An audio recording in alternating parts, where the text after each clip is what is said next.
Hello everyone, you join me again in the sitting in front of a car in this area talking about the car thing. Maybe that will become a thing, I don't know. So before we were speaking about the Capri, which is just out of shot there, and now we've got this white car which is incredibly filthy because it's been sat in a container, and now it's time for it to come out of the container and into the workshop. So for those of you that recognise the car and know what it is, well done. For those of you who don't, it's a Mazda, and back in the, just a little history part, so back in the 60s, 50s, a company called NSU designed this new type of engine, a guy with a funny name, I'm not going to mention, developed a new kind of engine. Instead of the pistons going up and down, these circly things or triangle things went round and round, and it never really caught on, but Mazda adopted the idea and produced their own versions of these engines, known as the Rotary engines. They produced them first in the Mazda Cosmo in the 60s. Anybody that knows anything that was produced before, please correct me. So they produced the Mazda Cosmo, then they produced which was a sports car, then they produced the Mazda R100, which was a saloon fastback coupe. After that they produced the Mazda RX2, then they produced the RX3, which is what this is. After that was the RX4, the RX5, the RX7, which many of you will know, because most people know what an RX7 is from Fast and Furious, and they're just the most commonly known rotary engined car. And then after there was the Mazda RX8. So the Mazda RX3 followed on from its successor of the two, and was quite successful in Japanese touring cars, facing up against the famous first versions of the Nissan Skyline GTRs with the straight sixes, and in a lot of the cases the Mazdas won, which is quite phenomenal when you think about the fact that the engines in these cars they did a 1 litre version and they did a 1.2 litre version. And for the people that know the difference between a rotary and a piston engine, I know that people are screaming at the camera and saying it's how they measured them, it's how this, it's how that. Whatever, I'm not bothered. The rotary engine is just more efficient at making power in the same way a turbocharged engine is more efficient at making power than a naturally aspirated engine. That's just how it works. Equivalency factors in racing are just because the rotary produces more power for its cc size, so it has to have an equivalency factor the same as a turbocharged or supercharged car does. Anyway, that out of the way. So this is a 1974 Mazda RX3. I bought it pretty much looking like this, but a lot cleaner, in 2021 or 2022. So 4 or 5 years ago. I've always been interested in rotaries, never had one. Always loved them. They got an amazing noise, they're different, they're obnoxious, and I like being different. So I saw this up for sale and I thought I would love to buy that. I managed to sell a few things and did a deal with the guy and purchased it. So I picked it up, knew some stuff about it. I'd never even heard of an RX3 until I saw this, in all honesty. I knew about Mazdas and their rotary engines, but I'd never heard of them. I didn't really know anything before the RX7, so I was quite new to this. So I picked the car up, and on the advert for the car was a little bit of racing history, because you can't really tell from the front, but it's a race car. So it's roll cage, all stripped out, it's got massive slick tyres on it, huge exhaust, race seat. So I knew it was a race car, and it came with a little bit of racing history, which I'll get into. So I bought the car from a guy that ran a car show. The guys that run Car Natter, if anyone knows them, that's who I bought the car off. They had purchased the car from a guy called Carl Haywood. He had the car for about 25 years and had steadily restored it to how it is now, but again, less dirty. And before that, I believe that is where it came out of its racing circles, because people had stopped racing it by then and it got bought by Carl.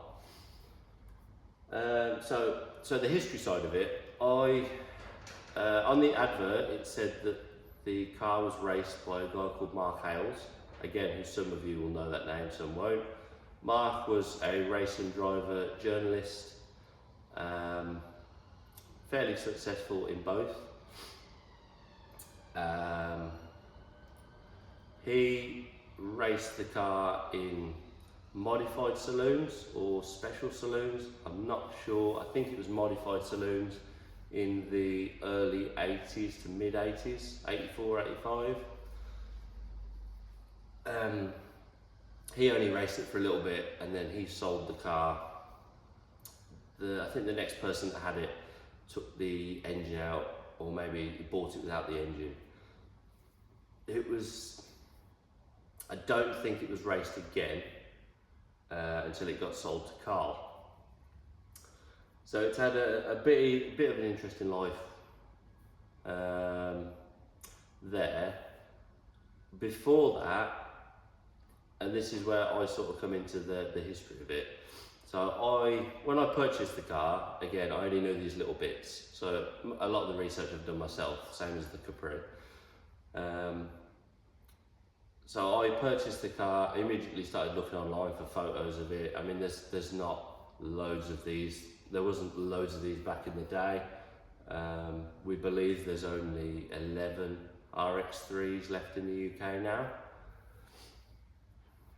So I researched the history of it, looked for all the pictures I could, found a few but not many, and I spoke to Mark Hales and he told me that the car was raced by a gentleman called Terry Main back in the mid 70s, so I think it was 76, 77. He raced it as a production saloon. So I tried to do my research to find this person. Unfortunately, they had passed on, but their daughter was still around and knew about the car, knew of the car, and was happy to talk. Fantastic. So I spoke to her over the course of about a year, and she was interested, told me loads of information about it. And short story with that one, I was racing my A30 special saloon up at Croft, and I took the Mazda there as for a display on show. And I invited the first owner's daughter, which her name's Terry. I invited her and Mark Hales to come and see the car, sort of reunite, great. So I did. They both turned up on the Sunday. I remember I was racing and I just crashed my A30 after touching the grass. We straightened it all back out, went out in the next race, everything was fine. So I met up with Terry and Mark. We had a look at the car. Mark sat back in it, reminisced, got some photos. He was well happy to see it. It was lovely to see him in the car and to evoke a lot of memories.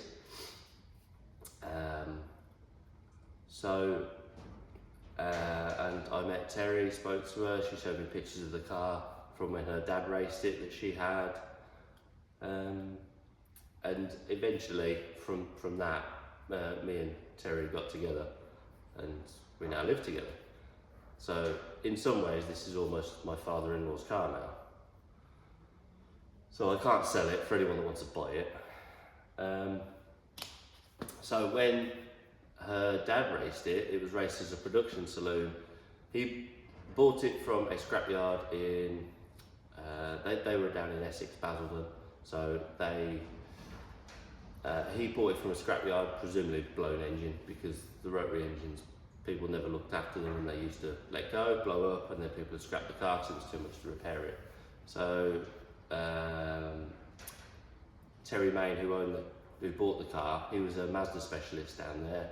So he purchased the car after stopping bike racing to go car racing, and then he built it into a production saloon. And at the time, the Mazdas were quite big in production saloons and slowly creeping into Group 1. So in production saloons, you had Terry, I think Wendy Markey, Wizzo Williams, and Group 1, you possibly had Wizzo in Group 1, and Dave Brody had an RX3 with a very similar colour scheme to Run Baby Run. It was black with the gold outlines around it. Quite interesting that, well, we'll get onto that in a minute. Sorry, jumping forward. So, Terry Main raced it in the 76 production saloon season and 77. Unfortunately, in 77, they had a race at Linden Hill and the throttle stuck open coming down the hill, and he rolled the car apparently 6 times. And that was it then. He stopped racing, and the car was laid up at his house. A neighbour helped him try and rebuild it, but it just never worked out, it never happened. So he sold the car onto Mark Hales, who then turned it into the modified saloon car. And that's sort of the whole history of the car.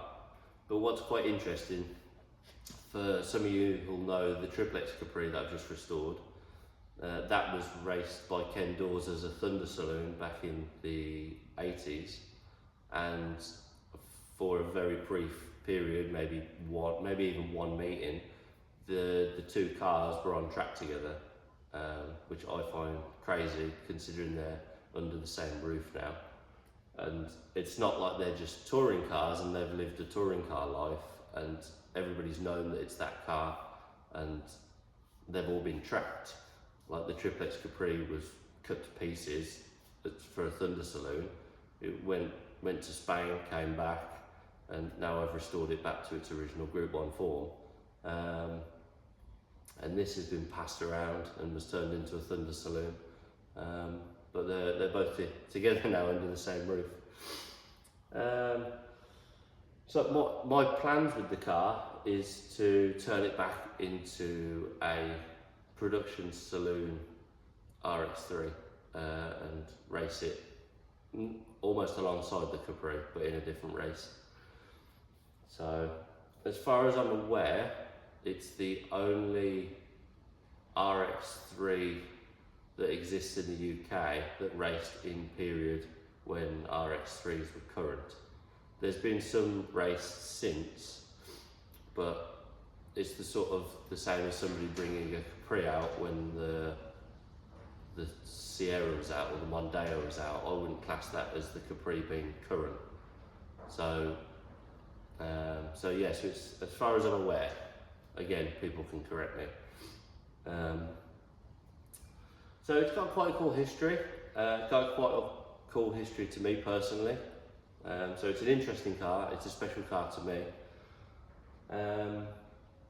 And also, it's just insanely cool. I mean, I think they look fantastic. I have no idea what they drive like. Apparently, they're quite twitchy because they're quite tall on the back for some reason. And because they're rotary, for people that, again, don't know rotary engines, they don't have a lot of torque, but they rev a lot, sort of like a 2-stroke bike. engine. So you have to keep them on the power, and you really have to go down through the box into the corners to get the maximum out of them. So they rev to about, their power bands normally from about 5 to 9, 6 to 10, depending on the porting.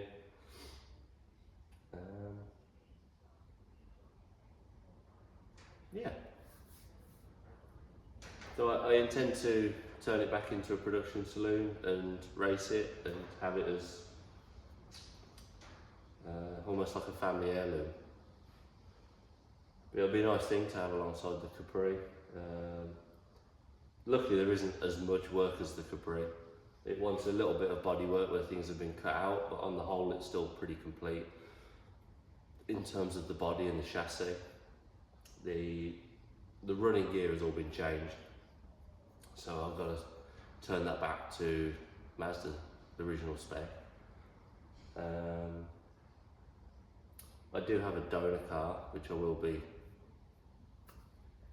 making use of to turn this back into what it should be. But yeah, very special car, and I'm looking forward to getting